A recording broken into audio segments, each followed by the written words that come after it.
Amén. Querido Padre, nuestro querido Señor, te alabamos. Gracias por este momento que tenemos. Gracias por esa hora para estudiar y avanzar con un nuevo libro.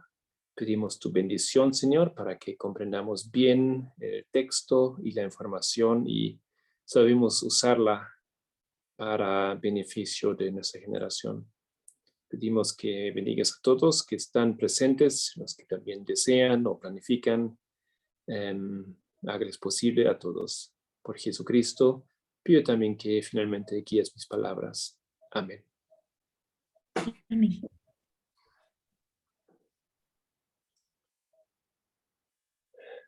Ok. Muy bien. Entonces, como Solange dio en una pequeña introducción,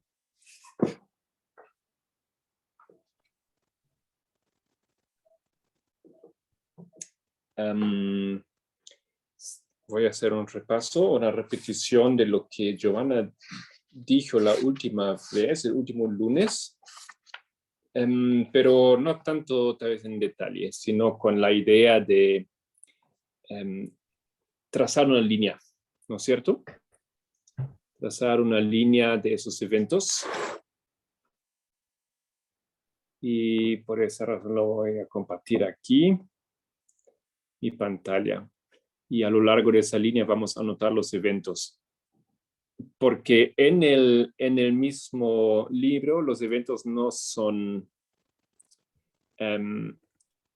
Damsig no narra los eventos en secuencia, obviamente, porque lo narra en contexto y lo narra en según el tema, ¿no es cierto? Entonces, tú tienes que leer todo para entonces descubrir qué fechas hay allá. Tal vez que primero no menciona, pero después son importantes. Ok. Entonces,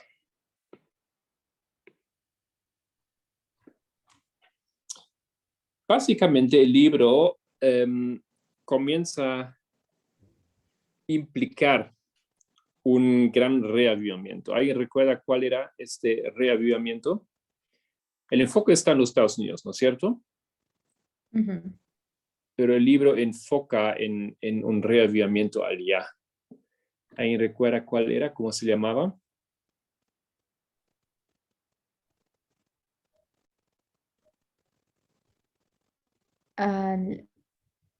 ¿Usted se refiere a la huida de los protestantes? No va tanto para atrás. O sea, no habla mucho de esto, ¿no? Está también ahí, tiene razón, pero me refiero a un reavivamiento. Se llama el gran reavivamiento, o gran despertar más bien. ¿Ya? Y en ese caso es el primer gran despertar. ¿Alguien recuerda el nombre de la persona asociada con ese evento?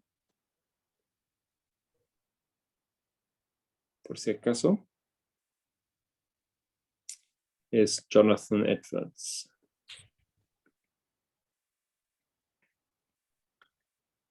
Básicamente, el libro no habla de esto mucho, casi nada, solo lo toca un poco, pero es lo que acontece ahí, nos introduce, ¿no es cierto?, a la situación en la cual los Estados Unidos van a formar una nación y vamos a tener todos esos eventos que el libro está estudiando. El primer gran despertar era un periodo, ¿no? Estamos hablando aquí de los 1730 hasta los 1740. Y una cosa que Darmstadt quiere destacar aquí o retener de este gran despertar es que causó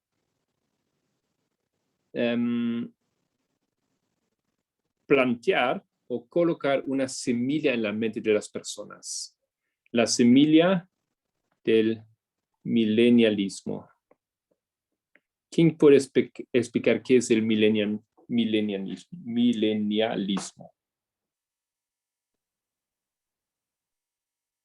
o ideas milenialistas. Si no me equivoco, es esa teoría de que ellos habían cumplido ya 1000 años y que Cristo vendría pronto. Exacto, Sí. milenios son 1000 años, ¿no es cierto? Y entonces la pregunta era, en la curiosidad del cristiano, ¿cuándo se cumplen esos 1000 años? Y como dice Solange, una idea era que los 1000 años son antes de la segunda venida, o los 1000 años, es la otra postura, son después de de la segunda venida. ¿Ya? Los piensan que primero viene Cristo y después empiezan los 1000 años, son los premilenialistas, y los otros son los postmilenialistas. ¿Ok? Todavía eso no se desarrolla tanto, pero esas ideas ya se esparcen. Esa idea de que hay unos 1000 años, vendrán unos 1000 años. ¿Y cómo se caracterizan esos 1000 años en la idea de los protestantes? Tiempo de paz, de que todos estarán alabando a Dios y todos serán, no sé, cristianos, cosas así. Claro, paz. Y algo que es muy importante, ¿cómo es el individuo? ¿Cómo son aquellos que viven en ese tiempo, las personas? Convertidos. Sí. Convertidos y perfectos, ¿no? Sin pecado. Tenemos aquí una sociedad que ya es lista, es perfecta, es sin pecado, ya no hay esos problemas como siempre ha habido en la tierra. Es un tiempo muy especial, es básicamente el cielo en la tierra. ¿Ok? Bueno, entonces, el libro lo menciona, pero no es realmente tema todavía del libro. Ok, básicamente el libro empieza 100 años después. Y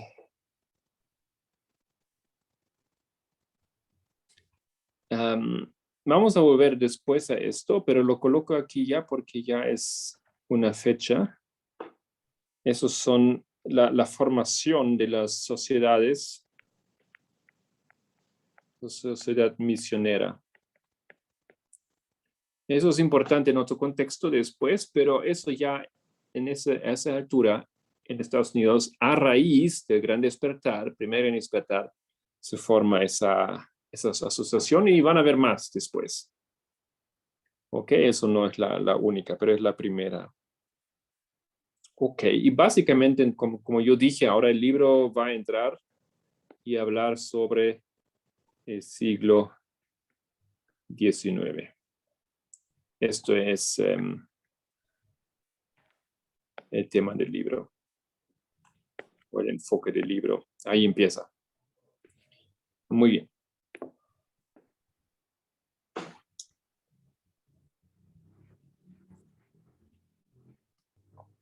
Ok. Este tiempo del siglo XIX es caracterizado por varios aspectos. Digamos, todo ese periodo. Voy a poner un poquito más abajo eso. Otra vez lo borro y después lo añado. Tenemos que escribir un par de cosas. O sea, lo que Danzig habla es, digamos, cómo es ese siglo, ¿no es cierto? Hay un espíritu nacionalista.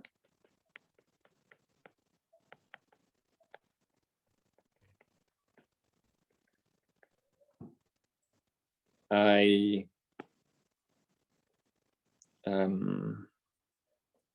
optimismo. ¿Por qué había optimismo en ese tiempo? Porque era un periodo de optimismo. Todos eran optimistas. ¿Qué causó eso?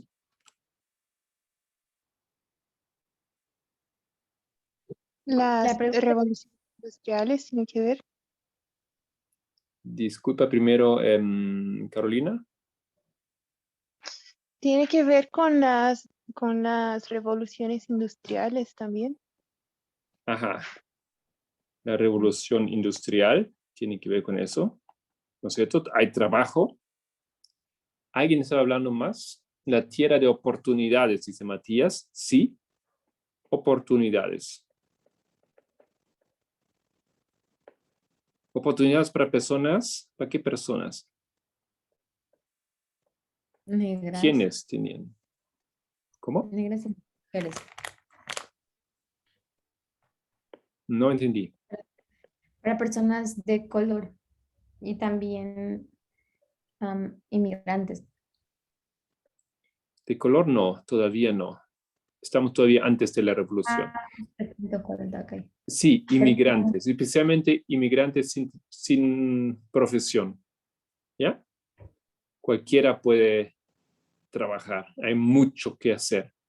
Se forma una gran nación. Hay trabajo, hay tierra. La tierra es linda, es grande, es hermoso. Es como empezar de cero a la mitad de tu vida. Tienes todo lo que te puedes imaginar es delante de vos. Hay grandes chances y oportunidades. ¿Ok? Muy bien.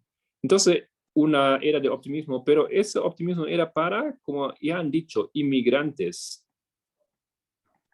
¿Y los inmigrantes eran de dónde, básicamente? Europa, viejo mundo. Europeos. Sí. ¿Era una época de optimismo para todos? ¿O había algunos que no participaron de ese espíritu? Había unos que no, ¿Cuáles? los indígenas, porque para ellos era... Exacto. ¿Ya? No sé cómo expresar eso. Eran los indios americanos o los nativos. Ya.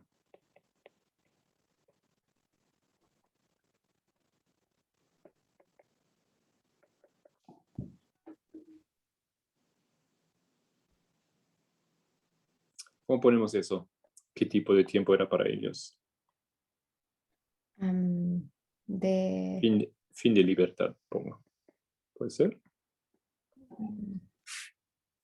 Ok, pero así se ve, ¿no? Era un gran tiempo, lindo tiempo, oportunidades, crecimiento, tierra, esparcimiento, industria, etcétera, pero no era simplemente para todos. Es una cuestión que hay que tomar en cuenta y muchas veces no se hizo. Ok, esta situación con los indios, vamos a poner aquí unas fechas, tiene que ver con un acto que se llama el acto de Removal Act, de remover. No sé exactamente cómo es el término técnico en español. Eso era un acto que decía que todos los indígenas americanos tenían que ser removidos si yo recuerdo bien, al occidente del río Mississippi. ¿Ya? Sí, eran reducidos en su espacio, ¿no? Para Sí, ser trasladados. hasta Mississippi y todos tenían que ir a ese lado. Ujú. Ok, ¿quién era presidente? En ese entonces era 1740. En Disculpa, ese eso es 1829. Bush, ¿no era? No, 1829. no, era este hombre que estaba anti-esclavitud, ¿cómo se llamaba? Andrew Andrew Johnson. Jackson. Ese presidente, él lanza ese acto de remover. Básicamente era para sacarse encima ese problema de los indios, ¿no es cierto? Ujú.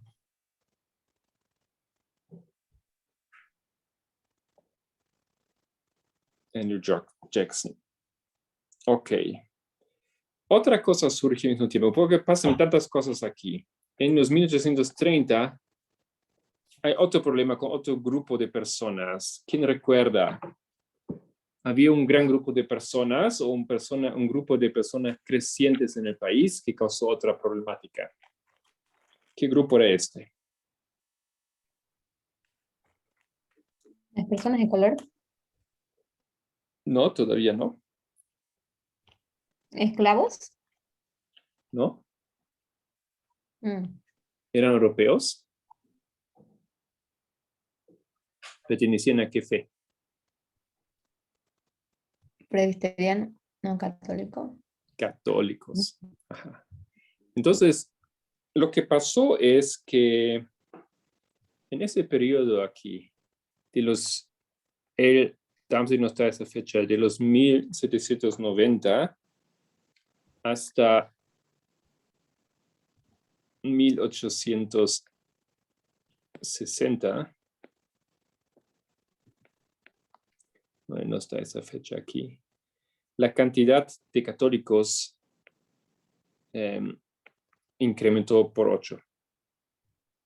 Teníamos pocos al comienzo, ¿no sé? Eran básicamente protestantes que entraron. Ustedes recuerdan eso seguramente. Protestantes, era un país con protestantes, pero de poquito vinieron más y más y más y más católicos. Y en 1830, esto causó, ¿qué causó esto? El incremento de personas católicas.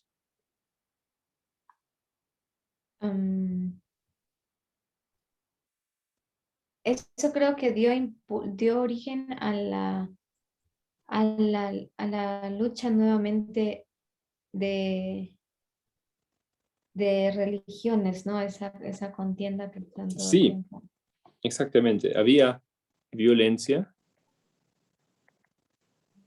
odio de protestantes contra católicos. ¿Ya? ¿Por qué? ¿Por qué había eso? Por la historia de Europa.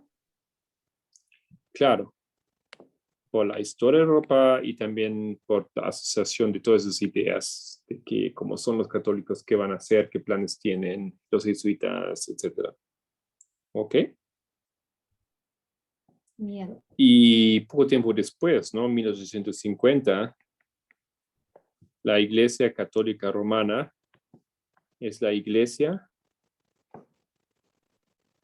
más grande en los Estados Unidos. No, porque los protestantes, ¿cómo eran? Organizacional. Era Era, muy chiquitas, varias iglesias, denominaciones. Muy bien, exacto, ¿no? Eran divididos en múltiples iglesias. No era una gran organización única como la católica. Y ya, tenemos ese proceso aquí bastante rápido. Olvidé colocar por acá, eso todavía es otro siglo, pero lo anotamos, independencia de Estados Unidos, ¿no es cierto?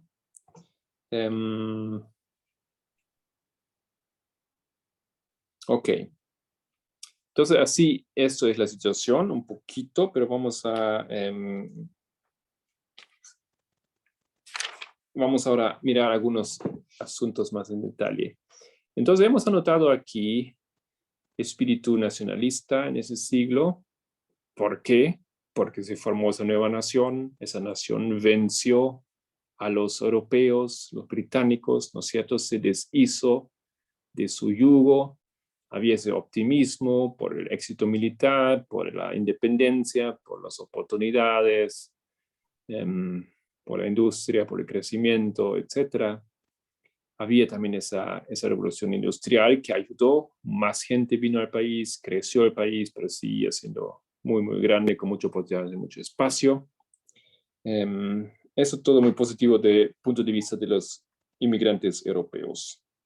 Ok, ahora lo que Giovanna mencionó era una serie de grandes temas Es un poco ilustrar aquí una línea de tiempo, pero es una serie de grandes temas que acontecen. Que vamos a poner en esa línea también lo mejor que podemos. Entonces, tenemos el segundo gran despertar.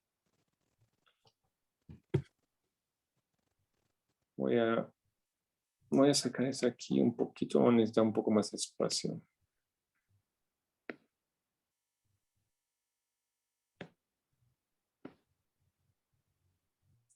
El segundo un gran despertar. Por si acaso alguien recuerda cuándo era. Era también 1800, Matías. Es que estoy confundido porque yo he leído en el libro que mandaron ahorita 1829, pero no sé si es. Lo leí muy rápido, Sí. la verdad. Es en medio de eso. Empieza en 1826 y continúa. ¿Ya? El segundo gran despertar. Y el personaje aquí arriba, en el primer gran despertar, era Jonathan Edwards. ¿Alguien recuerda el nombre del hombre? Que era el portavoz, básicamente, con sus sermones del segundo gran despertar. Carlos. Fitch. Similar. No era Fitch. Finney. ¿Finney? No me acuerdo.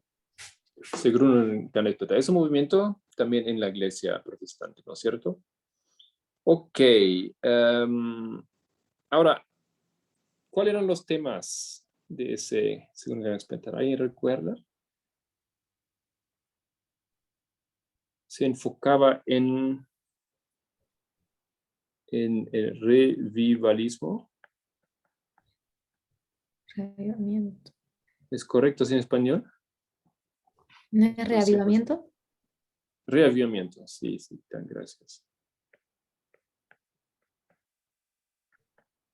Que era una persona individual, ¿no es cierto? Cada uno tiene que reavivir, ¿no? Tiene que pasar por una especie de reavivamiento. Pero también él empezó a enfocarse en otra cosa después. Y esto era acción benévola.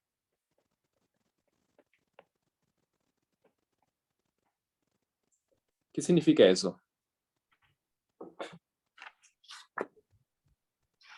Acciones benévolas.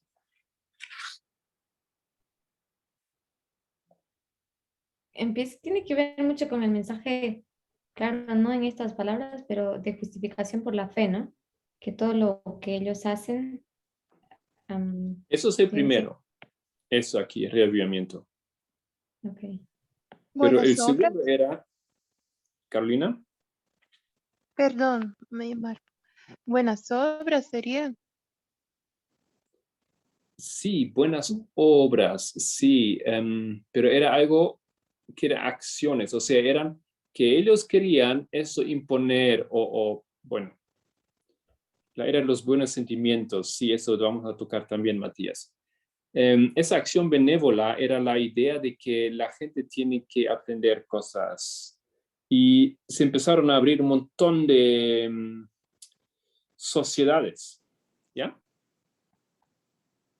¿Sociedades para qué?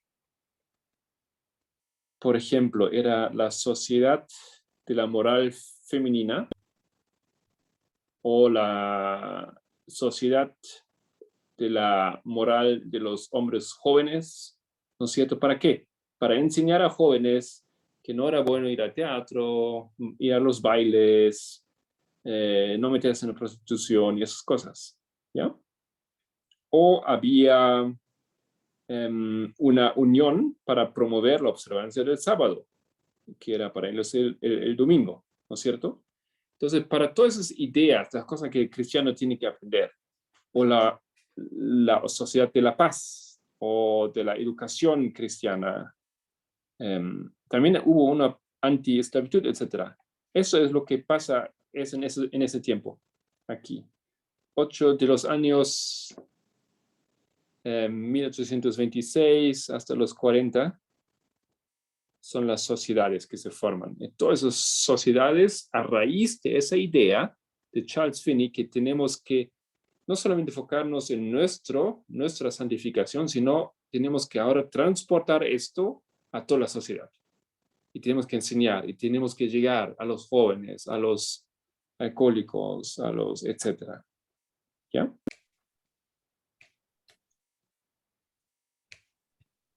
Entonces, eso es algo que pasa aquí. Básicamente tenemos las grandes sociedades que se forman en ese periodo, y el libro enumera aquí una gran cantidad. Eso es interesante, ¿no? Porque, perdón, que interrumpa. ¿No? Dale. Me pareció interesante porque es como esto muestra que ellos tuvieron un comienzo completamente errado, porque todo lo que hicieron de bueno lo hicieron con intenciones erradas de querer cambiar a las personas y no aprender a aceptarlas como eran. Todo era con intención de quererlas cambiar.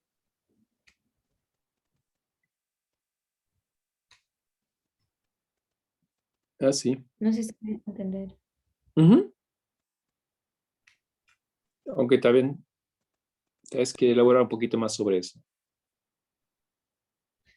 ¿Qué era Ok. tan malo de esa idea? Por ejemplo, haciendo una paralela con nuestra línea, nosotros ahora entendemos que si las personas quieren andar mal, pues hay que dejarlas andar. Es su libre albedrío, ¿no?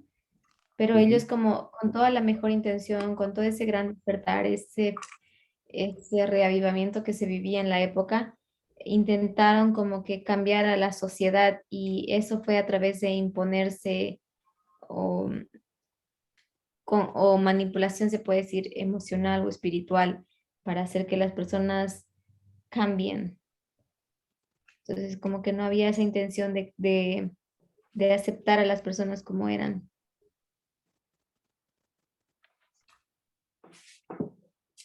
Sí, suena bien, ¿no es cierto? Así que tenemos que esparcir, tenemos que ayudar a los pobres, a los mendigos, a los que están con problemas mentales, a los ciegos, ¿no es cierto? Había también esos elementos de acción y bien para la sociedad. Pero tiene también un elemento, yo creo que tiene mucha razón aquí, Solange, de que se están empezando a equivocar, ¿no? Se están equivocando con sus ideas. Suena bien. Pero obviamente no tenía ese efecto. Bueno, y Matías había dicho, es la era de los buenos sentimientos. Sí, toda esa era se llama la era de los buenos sentimientos. ¿Cuándo empezó esa era? ¿Recuerdas? ¿Alguien recuerda? 1826, ¿no? 29, gracias, Matías. No, empezó, ahí terminó. 1829 Entonces, termina. Empieza, 1826. no, antes. 1789. ¿Ya? Allá. La revolución. Todo ese periodo es considerado como el tiempo de los buenos sentimientos. Vamos a hacer. Y termina en 29 cuando Jackson empieza esa campaña de remover todos los indígenas.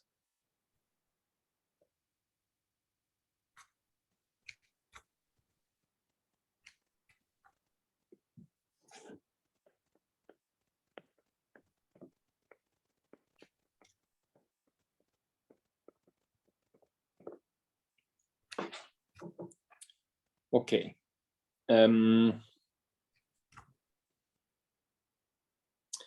Bueno, en esa etapa ahora que estamos, ahora estamos ya saliendo, ¿no? De la era de los buenos sentimientos, pero vamos a volver un poquito más a hablar de eso. Pero ya hemos salido un poquito abajo. lo que en los años 30 empieza a surgir otra vez, retomar importancia, son las ideas milenaristas. ¿Ok?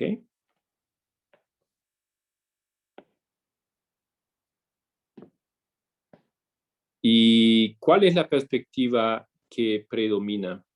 ¿La pos o la pre? Ahora es la post. Sí.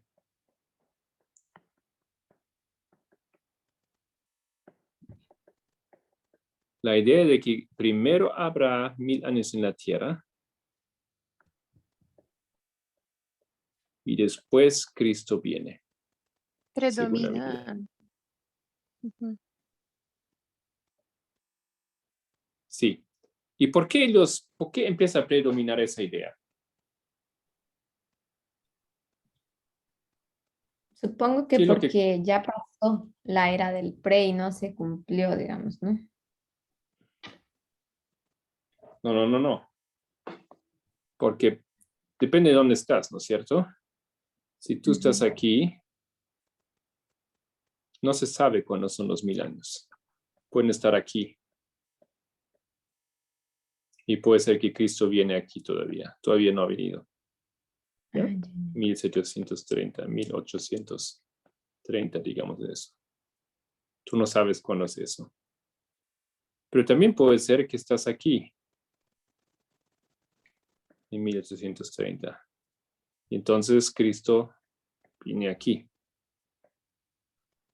Y eso fue la idea de muchos. Porque ellos pensaban que ya estaban en el milenio. O tal vez a punto de entrar al milenio. Por el mensaje de los mileritas. ¿Cuándo empieza el mensaje de los mileristas? 1840. Empieza a esparcir aquí en los 30, ¿no? Miller empieza a predicar 33, 31, ¿no es cierto? Sí, pero en 1840 recibe el primer gran impacto, digamos, ¿no? O sea, recibe Claro. poder que hace que las demás personas como que estén convencidas o sí, vean esas ¿Recibe cosas. poder? ¿Cuándo recibe poder? 1840, ¿Con qué evento? en la caída del Imperio Otomano. Sí, correcto. Ok. Pero me voy todavía a otro tema. Los mileristas no son responsables para la idea del post-milenarismo. Ellos son pre-milenaristas. Entonces tiene que haber otra razón por qué el post-milenarismo en los años 30 es tan predominante en Estados Unidos. ¿Por qué? Ellos tenían esa expectativa de que la nación fuera protestante, que fuera, sí, una nación cristiana. Entonces eso creo que les daba la expectativa de que estaban llegando los 1000 años. Ok. Pero tiene que ver más, ¿no es cierto? Solamente expectativas. Eso va en la dirección ya. ¿Y qué les daba así tanta fuerza que ellos pensaban que estaban en ese tiempo ya? ¿Qué evento dice? El- ¿No era el auge y la prosperidad que empezó a tener América? ¿El auge qué? El auge económico, Sí, industrial. exacto. Toda esa era de benevolencia, de buenos sentimientos, ¿no? Una nación, y ahora vienen esas ideas, se liberó de los católicos, huyó, ¿no es cierto?, de la bestia, recibe una nueva tierra, ¿no es cierto? Eso no es, se liberó de los poderes europeos, es un país 100% casi protestante, ¿no es cierto? Mm. Ahora todo el país está en ese movimiento del gran despertar. El primero, después el segundo. Mucha gente está con el deseo de un reavivamiento personal, su vida, su familia. Están surgiendo todas esas acciones para el bien de la sociedad, esas acciones benévolas con todas esas sociedades.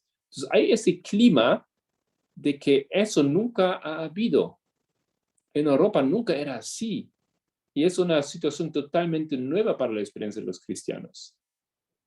Y les parece a ellos que ellos han llegado, ya están en el milenio. Y no falta mucho, lo único que falta es que viene Cristo, ¿no es cierto? Parecía inminente la venida de Cristo. Y como pensaban que Cristo viene después de los 1000 años, ya tiene que ser los 1000 años, porque Cristo viene después, ¿no es cierto? Y ya estamos tan cerca de la venida de Cristo, entonces tiene que venir pronto. Y tenemos que estar ya en ese tiempo, mejor dicho. ¿Ok? Entonces, esa idea religiosa del nuevo Israel es una idea que empieza a manifestarse en la teología en ese tiempo. Somos el nuevo Israel. Y desde luego, tierra prometida, y desde luego, una nación, y desde luego eso se combina con esa idea de los 1000 años. ¿Ya? Eso es idea de, por eso el postmilenialismo tiene, eso es el suelo fértil para esa idea del postmilenialismo y que ya habían llegado a ese tiempo. ¿Hace sentido? Solo para sintetizarlo, la prosperidad que le da la revolución industrial es lo que da origen o da poder a la idea del postmilenialismo, a la era del postmilenialismo. Sí, tú tienes que juntar todas esas cosas que hemos dicho. Los reavivamientos en el país, ese espíritu, el éxito que se veía, ¿no es cierto? Por la revolución, por la independencia, por el optimismo que fue nutrido por la revolución industrial, pero no solamente por la revolución industrial, ¿no es cierto? Sino ya somos una nueva nación con esos fundamentos. Todo eso genera esa percepción en la sociedad que, wow, y ahora vinieron esos mensajes de reavivamiento y las personas empezaron a enfocarse en prepararse para ser como Cristo. ¿Ok? Todo esto es que impresiona esa sociedad y forma esa sociedad. ¿Ok? Pasan más cosas en esa era. No vamos a ver un poquito más arriba, no vamos a salir ya casi. Lo único que vamos a mencionar, y eso nos va a llevar al siguiente estudio, siguiente lunes me imagino, es que como ya dijimos, ¿no es cierto? Guillermo Miller empieza a predicar en 1833.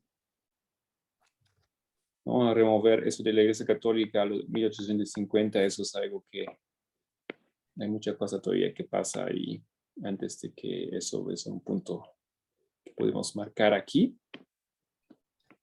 ¿no? Solamente recordó a nosotros 1840, caída, Imperio Otomano. Hay que explicar exactamente qué pasó ahí para que se interpretara así, por supuesto. Don Guillermo Miller, aquí más arriba, tiene su personal experiencia personal, 1816, cuando empieza a estudiar. Deja el deísmo atrás. Ok. Y bueno, ¿qué más teníamos entonces en esa era? Hemos dicho el optimismo, en la nueva nación que surgió, ¿no es cierto? Hemos hablado de reavivamiento a través de Charles Finney. Y tenemos también un asunto en ese tiempo. Son movimientos utópicos comunales o de comunidades. ¿Alguien sabe qué es eso? Movimientos utópicos comunales. comunidades utópicas? Esto es la época de David Corey, algo así. O sea, como la misma historia, pero antes. Es algo así, pero David Koresh estamos hablando de un siglo después, ¿no es cierto? Sí. Eso todavía es antes. Pero Ok. Tiene tal que ver vez, con ese formato, ese estilo de comunidad. ajá, porque ¿qué son las comunidades utópicas?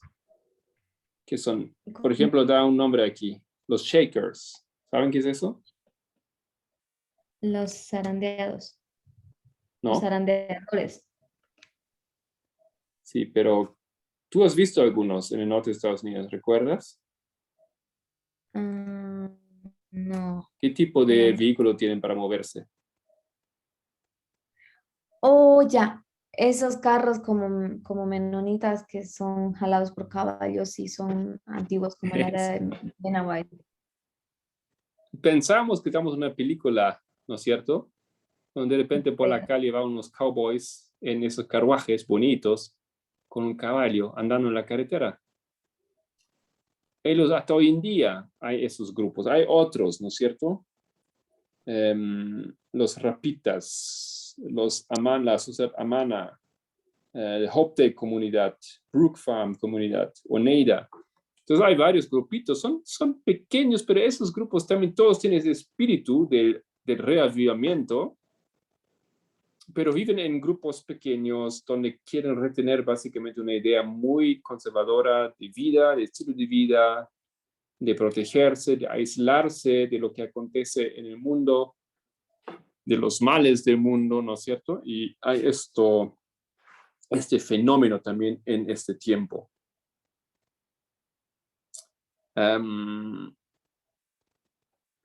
Ahora vamos a introducir otra era que también tiene su lugar aquí. Esos son los años 30. Después de la era de los buenos sentimientos, ¿qué era vino?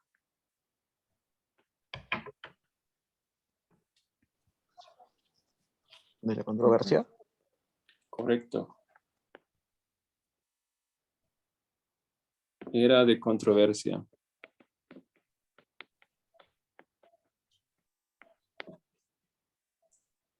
Voy a sacar los 40 aquí.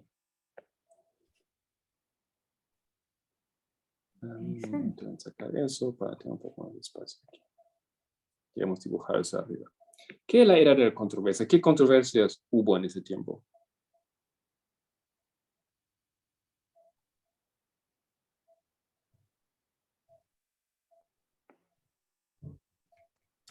Había uno que era seccionalismo.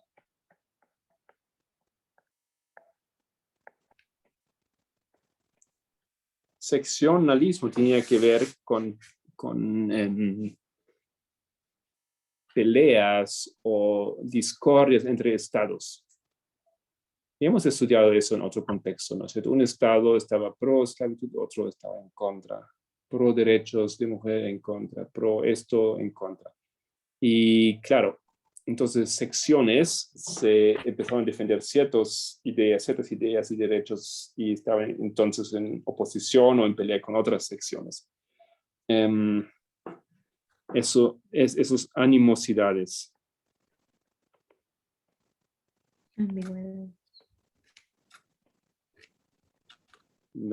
Entre estados.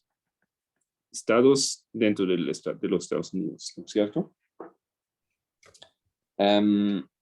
Después, la depresión financiera. La Gran Depresión. ¿Cuándo era?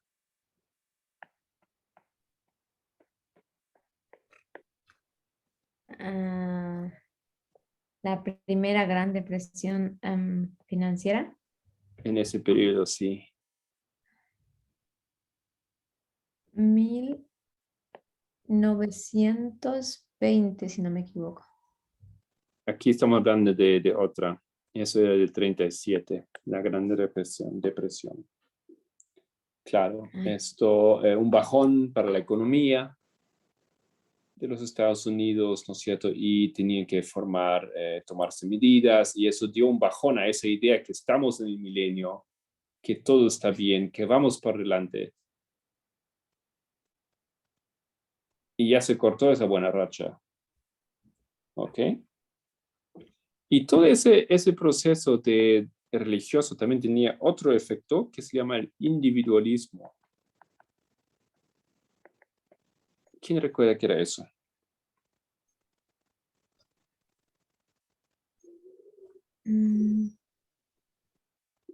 ¿O cuáles son los elementos de eso?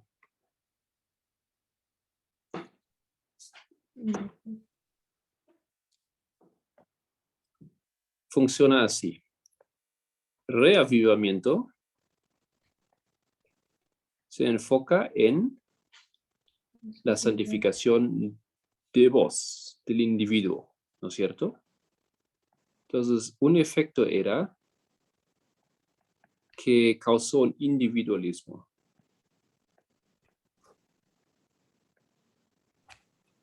Pero no para ahí, no para en ese enfoque en el individuo, sino lo que pasa, y eso es todo lo que incluye aquí ese asunto, el problema del individualismo, es que el individuo busca una perfeccionalismo, que es una forma del ultraísmo. Y esto, entonces, podía llevar al extremismo. ¿Ya? O llevó. Y llevó. No en todos los casos, pero en varios casos. Entonces, toda esa idea de los Estados Unidos, Nuevo Israel, Tierra Gloriosa, de ese gran movimiento, de esa unidad, todos somos protestantes. Eso empieza después de unos años de esperanza, de buenos sentimientos, ¿no es cierto? Es interesante que así se llaman, porque son sentimientos buenos, pero no necesariamente era todo bueno. Entonces se convierte a través de seccionalismo, de la Gran Depresión y del individualismo en la sociedad. Ahora, en un sentimiento muy diferente. Ya no se siente muy bien todo. ¿Ok? Y hay un cuarto elemento. Y ese elemento es ahora que nos va a llevar al estudio del siguiente capítulo. Sigo removiendo aquí, es un poco el desafío, como dije al comienzo, ¿no? Porque Darmstadt toca diferentes temas a diferentes momentos y salta, obviamente, en la línea de tiempo. Tenemos la segunda venida o advenimiento. Estudios que vinieron de Europa, ¿no es cierto? Fueron importados de Europa, por supuesto, pero por eso habíamos colocado Miller aquí. ¿No? Él cae justamente en ese tiempo, en los 1831, cuando empieza a predicar, 33, cuando empieza a predicar, o continúa a predicar en todas las iglesias con ese derecho. Él forma parte de esa historia. Lo pongo aquí. Entonces, después de haber estado en una situación donde parecía la profecía muy óptima, la profecía parecía hablar de una situación muy buena y motivado por el proceso de acercarse más a Cristo, de ver toda la nación acercarse más a Cristo, de ver esas iniciativas, esas sociedades. De repente, ellos en estos sentimientos positivos chocan con una realidad que frena su sueño. Y hay esos problemas que surgen, porque no todos pues creen lo mismo, no todos creen lo mismo, no todos quieren lo mismo. Y chocan puntos de vista, ideas, etcétera, etcétera, ¿no es cierto? Y encima la Gran Depresión, algo parece como externo que cae. después ese proceso positivo no era tan positivo y produjo ese individualismo que tenía esos efectos negativos en la sociedad. Y encima una conciencia producida por estudios proféticos, donde vamos ahora a empezar a aprender cómo en este momento ellos se enfocan en principios de interpretación bíblica, principios día por año, etc. ¿No? Y están conscientes que estamos viviendo en los tiempos. Y ahí viene, como ya hemos dicho, la caída del Imperio Otomano como una predicción profética que justamente cae en ese tiempo. La de Miller, Eso ¿no? sería, Giovanna, ¿qué dices? ¿Es una repetición adecuada, puesta en una línea de tiempo más o menos de lo que tú has presentado, o quieres corregir o remover algo? Está perfecto. La verdad que se amplió mucho. Eso está muy bueno. Yo desconocí esos detalles.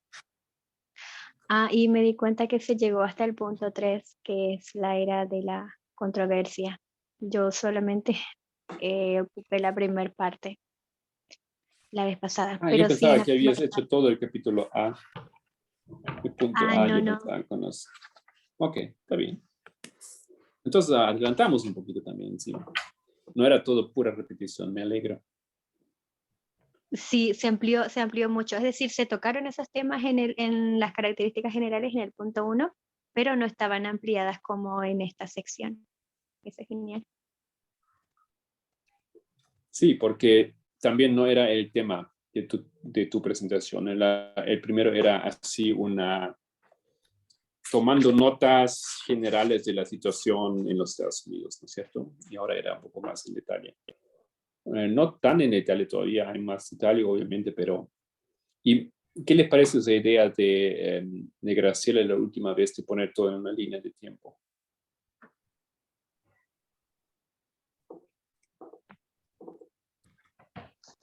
Me parece buenísima la idea. De hecho, estoy viendo cómo armarlo para mi propio estudio, digamos, ¿no? Personal aparte, porque entran muchas cosas, muchos temas y se amplían a la vez.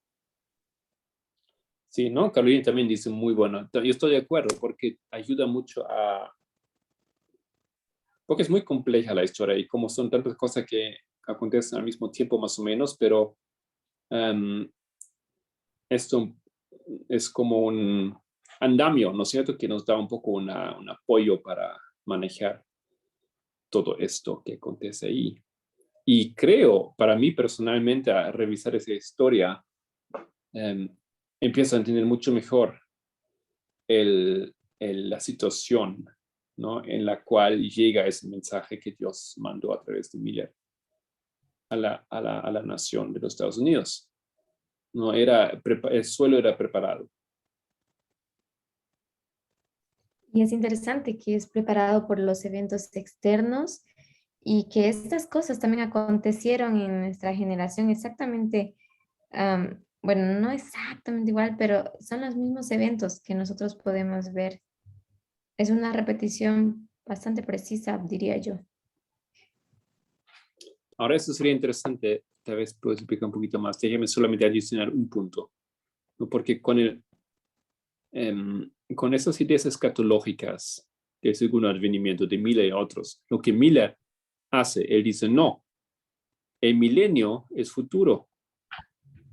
Nosotros estamos aquí y la segunda venida, puedo probar, está cerca.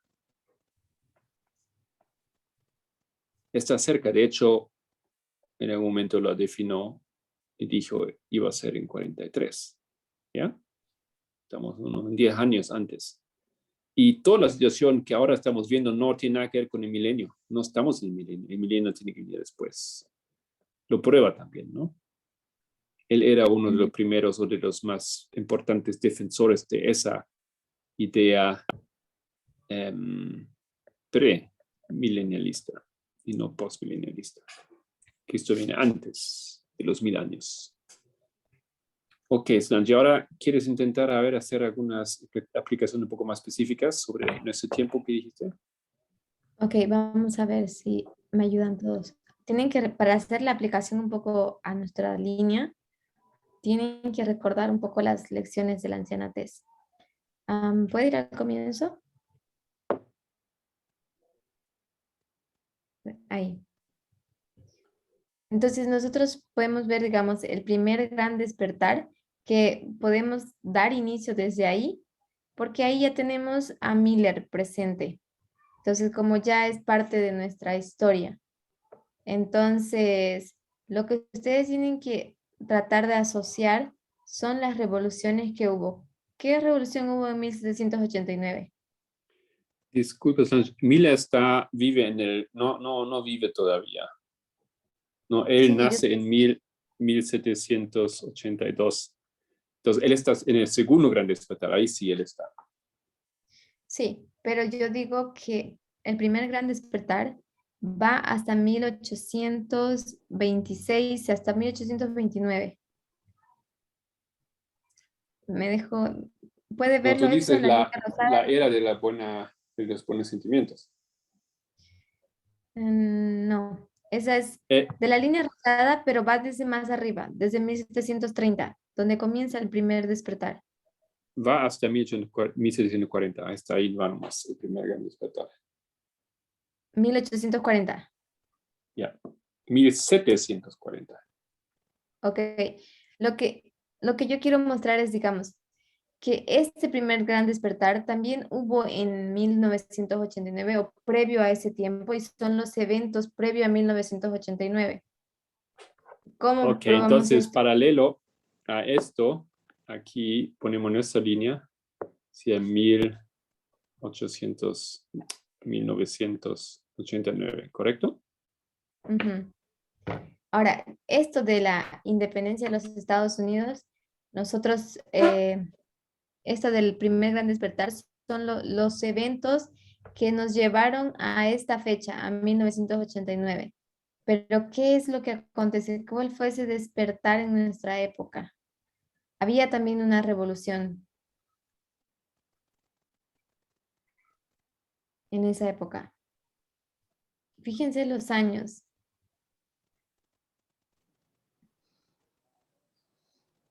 ¿Qué revolución eran?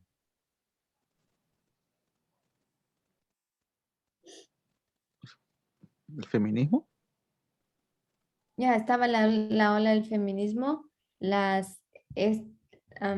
pero las Stonewall. feminismo fueron 1960, perdón, fue 1960 por ahí.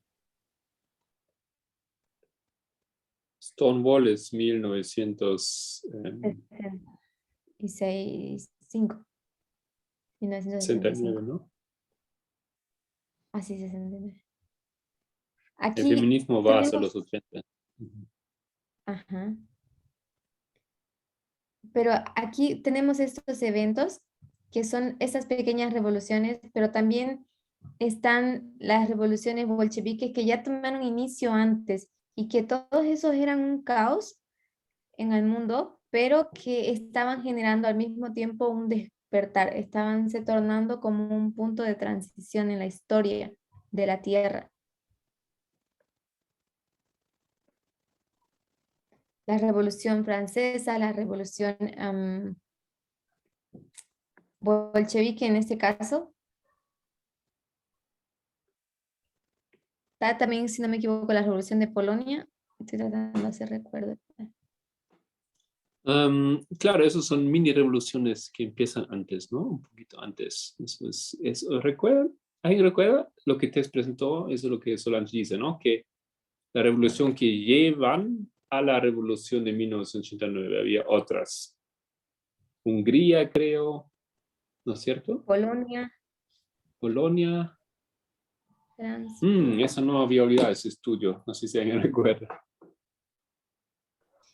Yo tampoco tengo presente las fechas, pero lo importante es que ustedes recuerden los eventos, porque ustedes tienen los eventos y ustedes pueden ir a Google y recordar las fechas.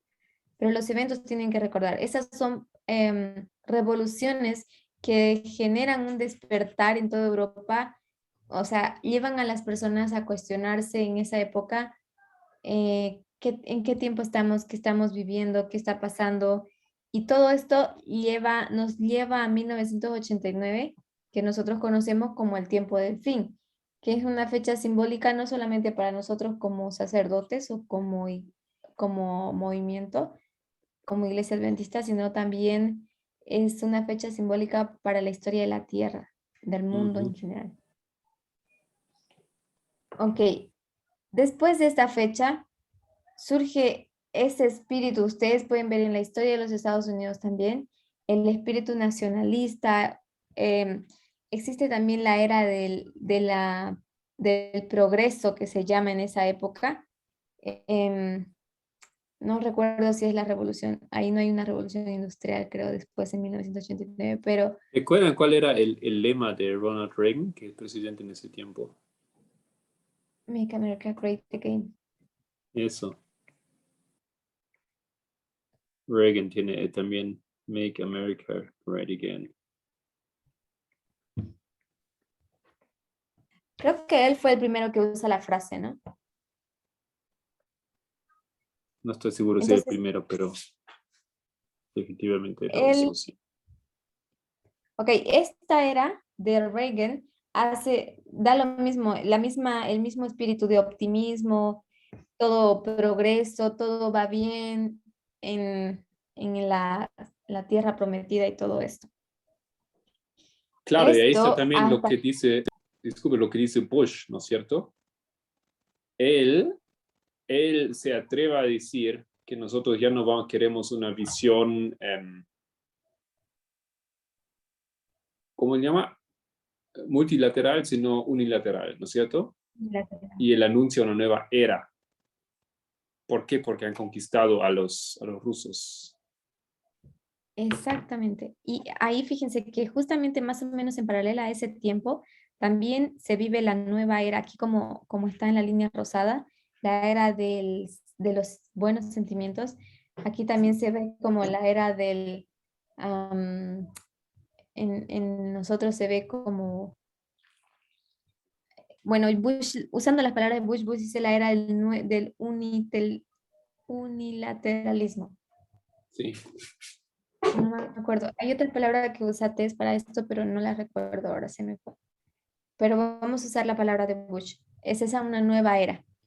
Esta era, obviamente, al ser tan buena, también recibe su contraparte de parte de Rusia con la idea de el bilateralismo.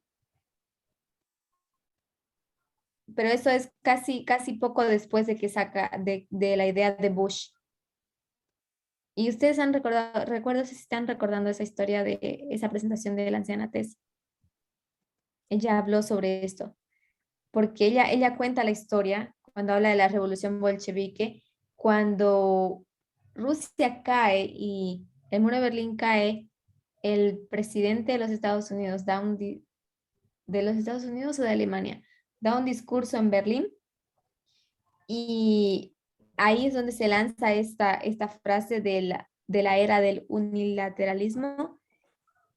Poco tiempo después, ¿cómo se llama?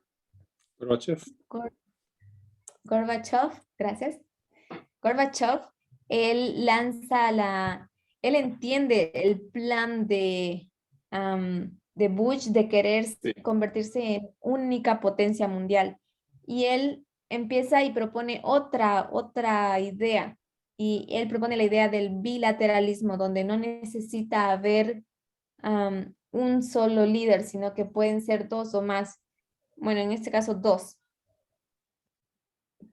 Simplemente para hacer que Bush o Estados Unidos no sea la única potencia, es demasiado poder en las manos de un solo hombre. No, tú tienes razón. Eso es un multilateralismo que él quiere realmente. Él no promueve ni siquiera a sí mismo, sino a todas las naciones. Sí, porque ellos salen del ellos eran el bilateralismo, Rusia y Estados Unidos. Entonces, cuando se cae la revolución bolchevique, propone Bush el unilateralismo y darse cuenta de esta situación, Gorbachev propone el multilateralismo. Tienes razón. Gracias por la corrección. Matías, ¿decías Matías. algo? Perdón, la frase era, ¿no es nuevo orden mundial? Sí, sí, Sí, correcto. esa era la Pero, frase que te decía. Gracias. ujú. Quiero añadir algo aquí porque acabo de buscar y encontrar que hay en el discurso inaugural de Bush, fíjense lo que él dice, porque es realmente muy interesante. A ver si me deja. Un momentito. Es interesante porque él marca justamente el inicio de esa, lo que sería paralelo, ¿no es cierto? La era de los buenos sentimientos. Y dice esto: me presento a ustedes y asumo la presidencia en un momento rico en promesas. Suena, ¿no? Es como los Estados Unidos, cuando empezaron como una nueva nación, había muchas promesas, era rico en promesas. Vivimos en una época pacífica y próspera, pero podemos mejorarla, porque sopla una nueva brisa y un mundo refrescado por la libertad parece renacer. Eso parece describir exactamente los Estados Unidos al comienzo de esa época, en aquel tiempo, ¿no es cierto? Porque en el corazón del hombre, si no, de hecho, el día del dictador ha terminado.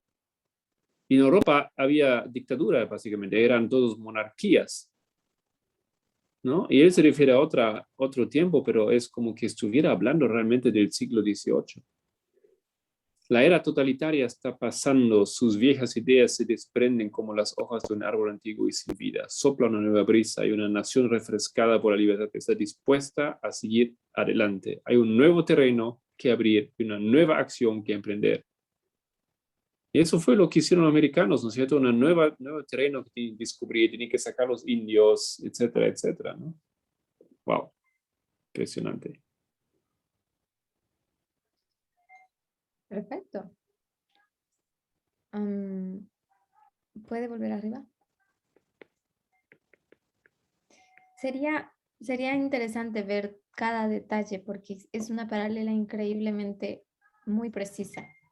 No sé si puedo decir con exactitud precisa, pero se repite gran parte de la historia con exactitud. Ahora, vemos aquí en esta era, en la era del primer gran despertar, 1730 en adelante, vemos que los indios son reprimidos, pero en esta era, ¿quiénes son reprimidos? En 1989 en adelante. ¿A quiénes se les es restringida su libertad?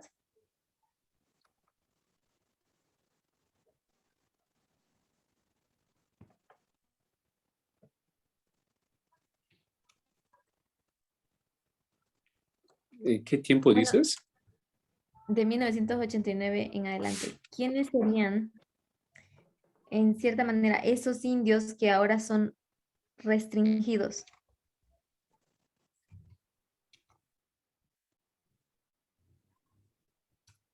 Yo exactamente, honestamente, no recuerdo exactamente el grupo, pero recuerdo muy bien que la anciana Tess hace paralela con este evento, con los indios, así como aquí eran reprimidos, eran restringidos o limitados.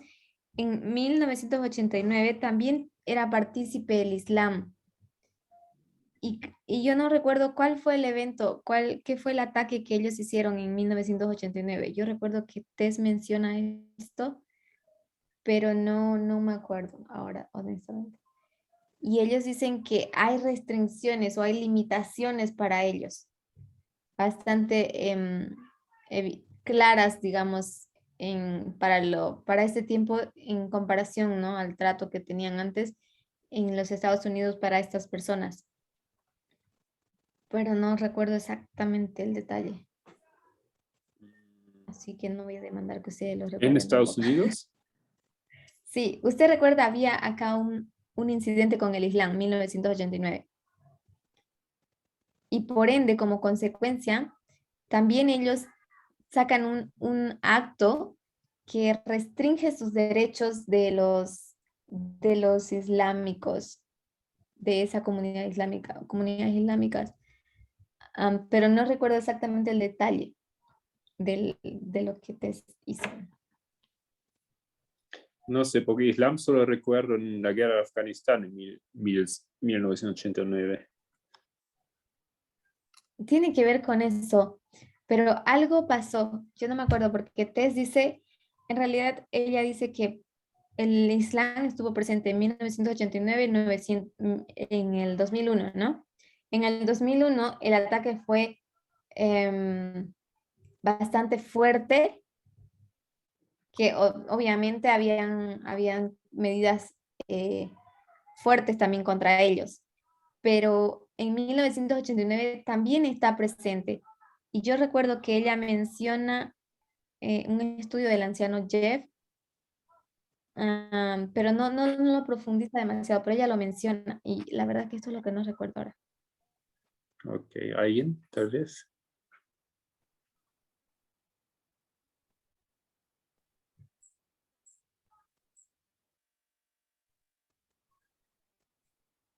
Bueno, hay que revisar.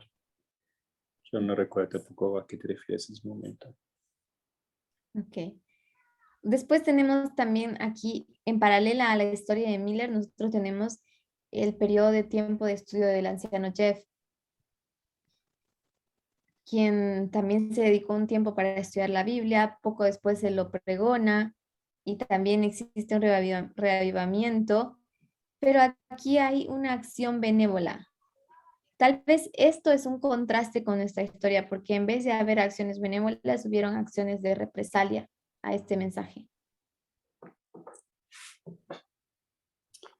Esto es, claro,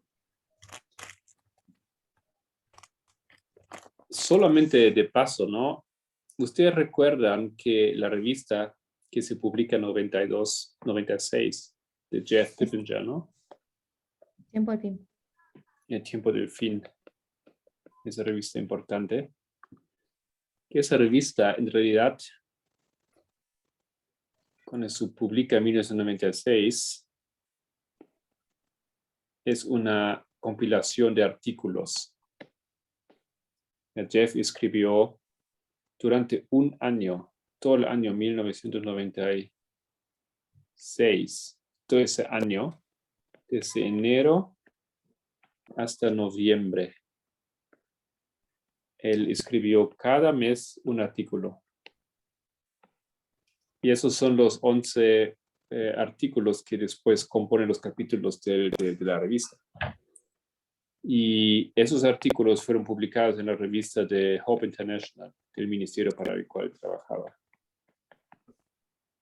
Y otro día yo descubrí archivos donde tú puedes realmente encontrar todos esos PDF originales o archivados originales, ¿no? Donde realmente fue así.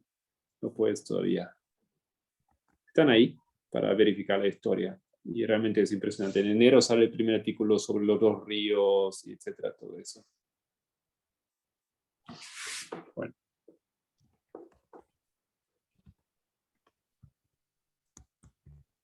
Ok.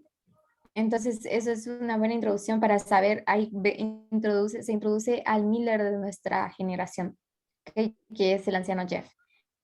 Él también genera su mensaje y genera como un segundo despertar, que tiene que ver con toda el descubrimiento de los diagramas de Charles Fitch. Creo que él fue el que el diseña los diagramas, ¿no? Sáqueme duda para esto. No. El segundo despertar no es adventista.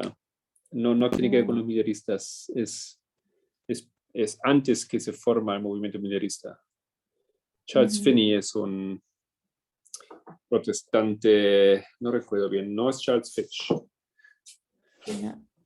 Ok, ahí estoy como un poco chipada con los nombres. Me ayuda a aclarar esto en caso de que me esté desviando. Ok, pero ¿cuál fue entonces el segundo despertar que hubo?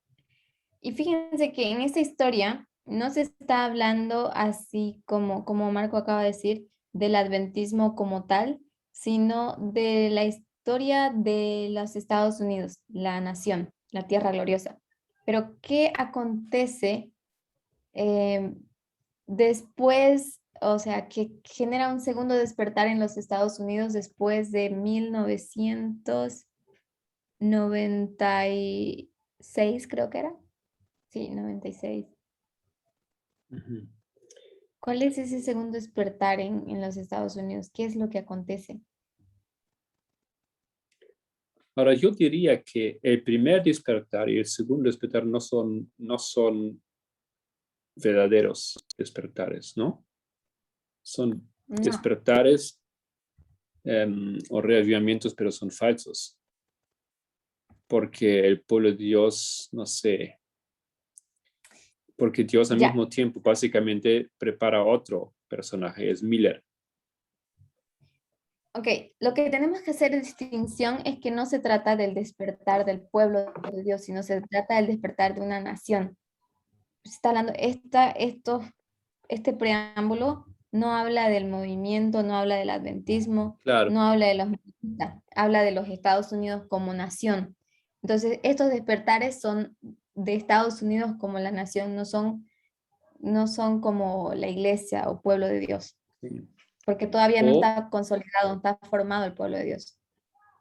o podemos decir que son el despertar de la iglesia adventista, que es el pueblo de Dios a esas alturas, porque el primer gran despertar, el segundo era para los protestantes, no eran para los católicos u otros. Ya. Es que pienso que si vamos a, nosotros tenemos que verlo hasta cierta parte, la historia de cómo es de manera integral en los Estados Unidos, cómo se dan los movimientos.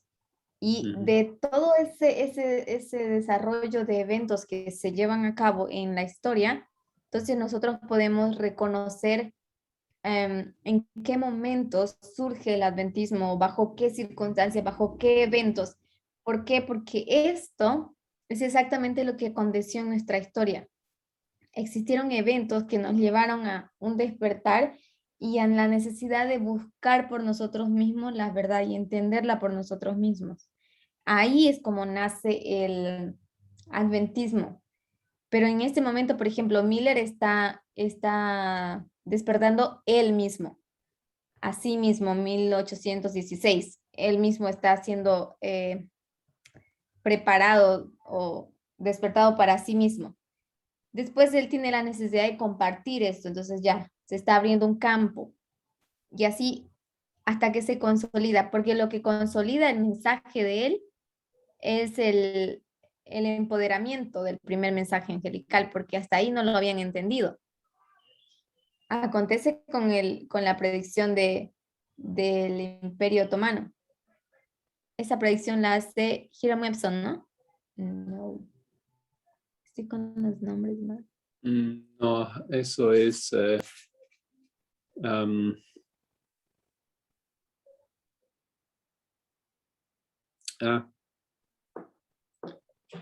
¿alguien? ¿Ayuda? Ayúdenme. Ustedes sí saben. Josías Lich. Sí. Perfecto. Josías Lich. Gracias, Matías.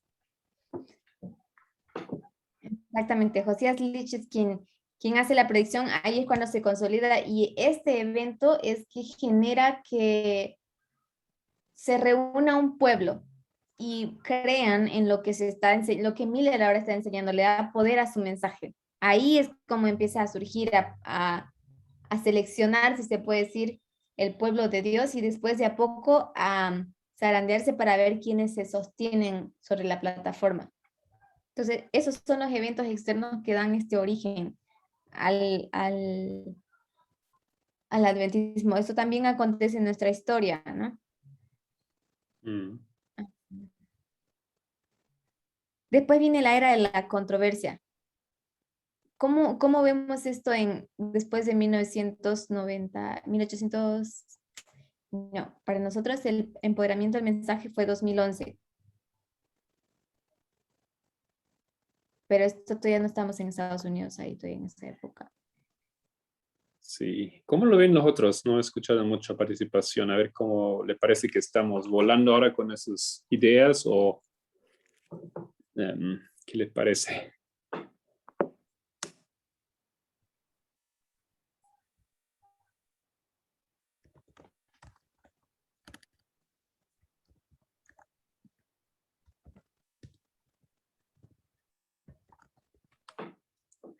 Otra vez ya se desconectaron.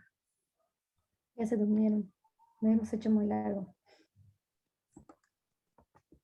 Perdón.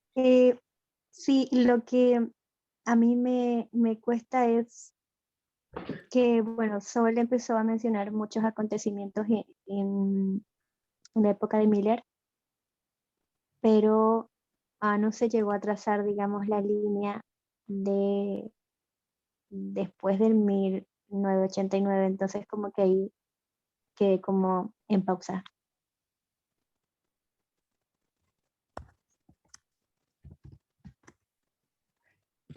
Y Perdón, Giovanna. tampoco creo que ella está diciendo esto es esto, ¿no es cierto? Ella está simplemente ahora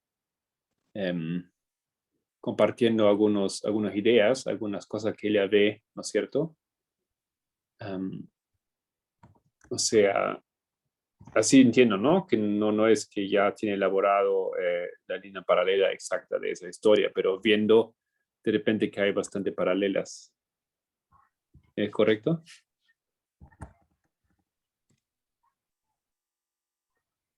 Sí, bueno, me parece genial, tomo apuntes de cada aspecto que se mencionó y está muy bueno. Y pero por eso también lo que tú dices, no está completa esa línea de, no, esa interpretación no está todo todavía. Hay varias cosas que estamos viendo que pueden ser, pero ya es prometedor, digamos, ver el inicio de la línea y ver cómo eso realmente es una historia en repetición. Y es interesante porque ustedes han podido ver que es realmente un desafío hacer esto y ver las paralelas, pero lo que se quiere mostrar no es la exactitud de la repetición de la línea, exactamente cada evento, sino vemos que en 1989 también había un espíritu nacionalista, también había un falso reavivamiento en los Estados Unidos por la victoria que ellos habían tenido sobre la Unión Soviética.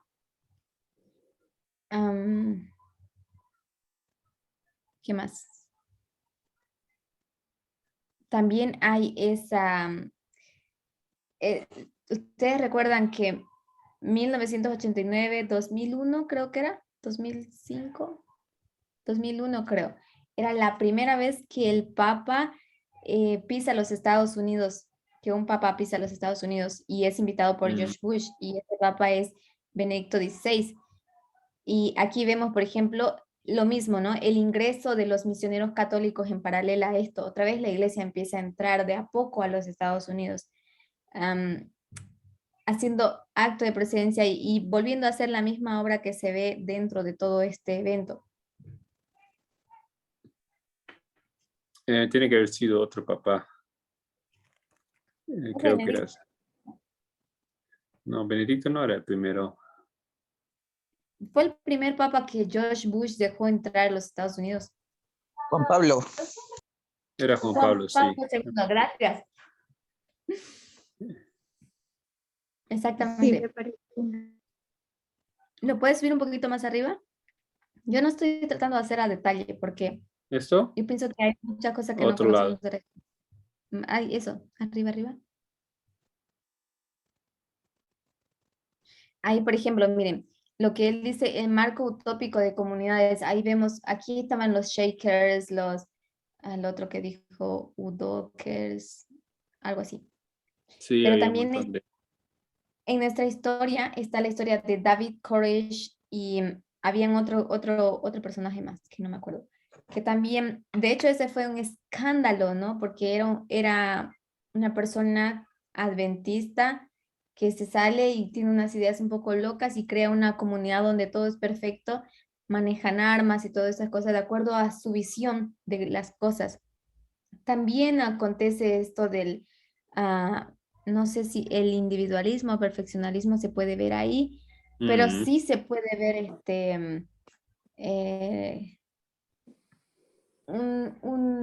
bueno, los Estados Unidos para mí siempre fueron individualistas porque son una sociedad bastante excluyente, se puede decir. ¿Qué más? Aquí está la caída del Imperio Otomano, también tenemos la historia del Islam, como las guerras que ellos tienen. Ahí no me Y acuerdo la las Gran ciudades. Depresión, Y la Gran Depresión del 2008. 2008, exactamente. Mm. Bueno, ustedes pueden ver, hay ciertas paralelas que nos llevan a ver que estamos dentro de la misma historia. Yo creo que si le prestamos más atención y si observamos más a detalle, tal vez podemos encontrar más paralelas, pero en realidad lo que queremos ver es las similitudes, cómo nosotros repetimos la historia y cómo ahora podemos ver la historia pasada con diferentes ojos. Por ejemplo, lo que yo les dije aquí, ellos crean esas acciones de benevolencia para son instituciones que te ayudan a cambiar lo que tú eres, mejorar, pero todo con la intención de cambiarte.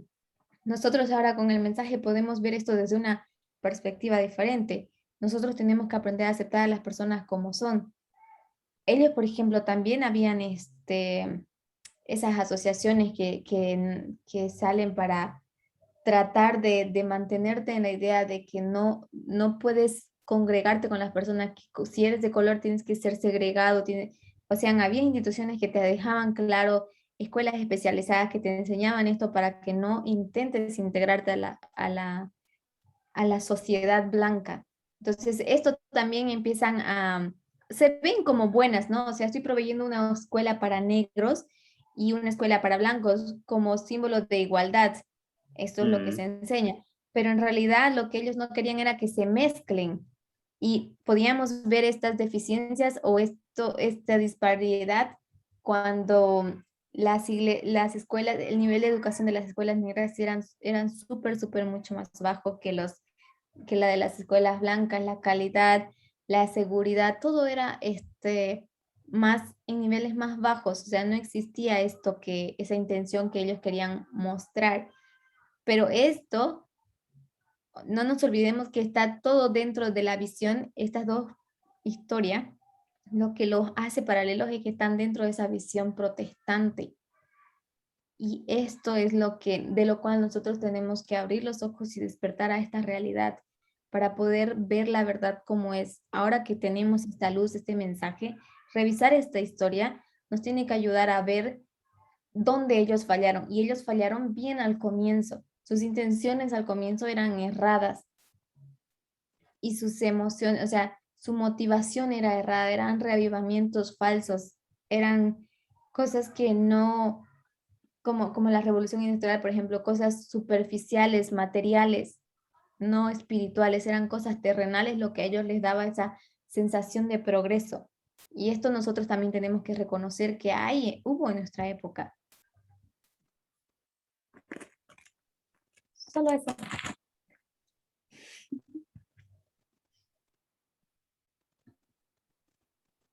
Muchas gracias, Sol. Un placer a ustedes.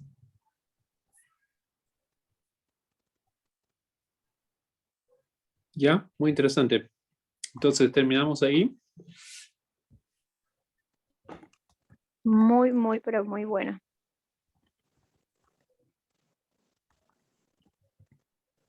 Amén. Qué lindo.